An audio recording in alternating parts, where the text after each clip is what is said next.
Good morning. More than a year ago, I had my exhaust manifold on my Suzuki Sidekick with the J23 engine sent off to Jet Hot for coating.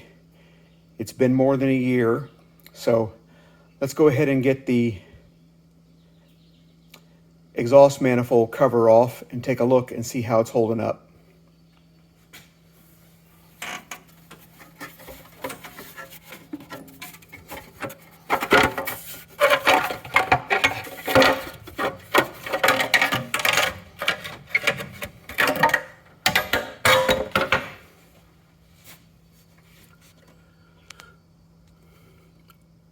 So it's a little dusty, a little dirty,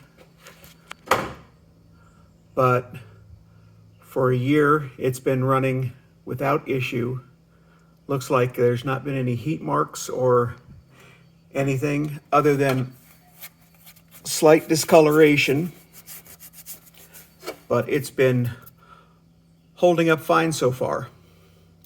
For anyone considering going ahead and getting Jet Hot coatings done to their manifolds, or I think that I would go ahead and recommend it. If you like this video and like this kind of stuff, please go ahead and consider subscribing to my channel.